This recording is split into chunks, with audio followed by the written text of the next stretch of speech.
पुणे जिल्ह्यातले समजा चाकण नगरपालिका आहे त्या भागामध्ये खूप नागरीकरण वाढलं आहे.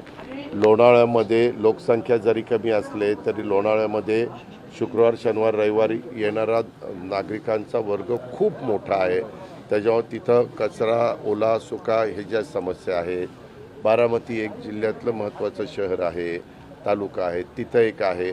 अशा पहिल्यांदा आम्ही बारामती, लोणावळा आणि चाकण हे शहरं घेतो आहे आणि त्या शहरामध्ये हे नवीन मॅनेजमेंटनी कचऱ्याची विल्हेवाट लावण्याच्या करता आम्ही प्रयत्न करतो आहे. त्याला आम्हाला यश आलं तर मग हा कन्सेप्ट हळूहळू आपल्या जिल्ह्यातल्या इतर पण मोठ्या मोठ्या शहरात राबवता येईल आणि महाराष्ट्राला पण एक त्याचं उदाहरण होईल. पण अर्थात हे सगळं सक्सेस झाल्यानंतर आणि त्यामध्ये जिल्हाधिकाऱ्यांनी पण ते पण स्वतः मुख्य कार्यकारी अधिकारी जिल्हा परिषद सगळ्यांनीच त्याच्यामध्ये लक्ष घालायचं ठरवलेलं आहे. म्हणून आजची ती त्याबद्दलची महत्त्वाची मीटिंग आज मी लावलेली होती आणि त्याला जोडून शहरामध्ये काही माडाच्या सोसायट्या आहेत त्याच्यामध्ये रिडेव्हलपमेंटच्या करता काही प्रपोजल आलेली आहेत. पण त्याच्यात कॉर्पोरेशन माडा म्हणजे PMC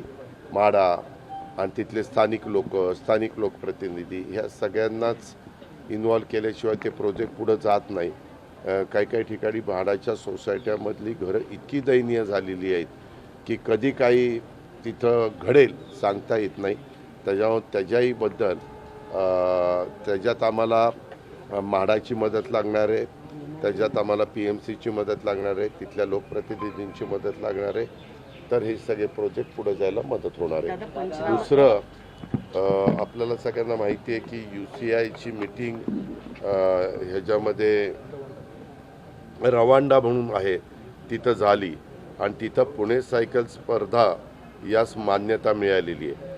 त्या UCIच्या मीटिंगमध्ये ह्या स्पर्धेला मान्यता मिळणं गरजेचं होतं.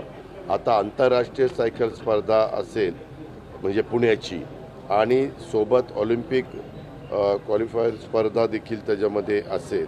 स्टेज 2 अशी देशाची प्रथम स्पर्धा ही असणार आहे आणि त्यामुळं निश्चितपणे पुण्याचा लौकिक हा जगभरामध्ये पोचणार आहे आणि त्याच्यातनं पुण्याच्या परिसरामध्ये पर्यटन वाढायला पण मदत होईल.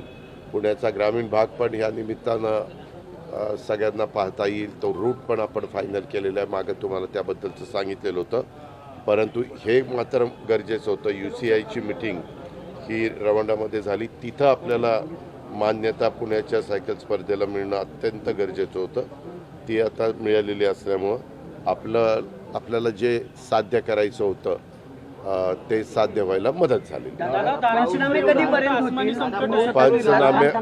पंचनामे मी काल रात्रीपर्यंत तिकडं फिरत होतो. काल पण पाऊस पडत होता.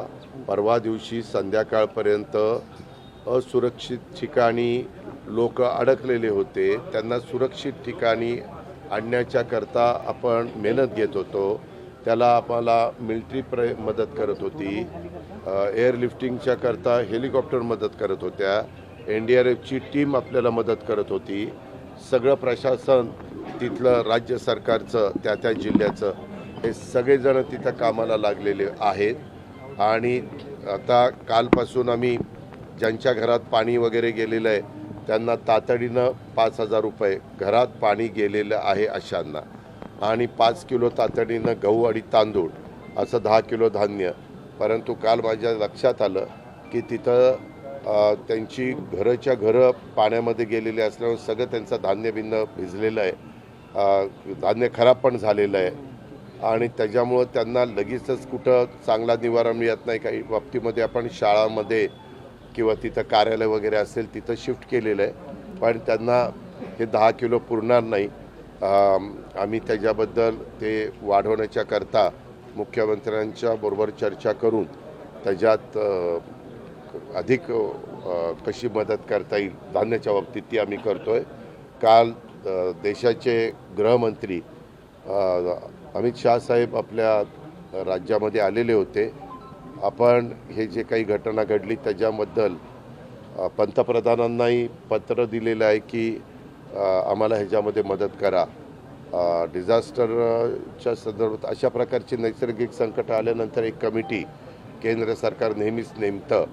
यावेळेस त्या कमिटीचे प्रमुख हे अमित शाह साहेब आहेत आणि त्यांना पण काल आमच्या तिघांच्या सहीचं पत्र मुख्यमंत्र्यांनी दिलेलं आहे की हे जे काही संकट आलेलं आहे ते संकटावर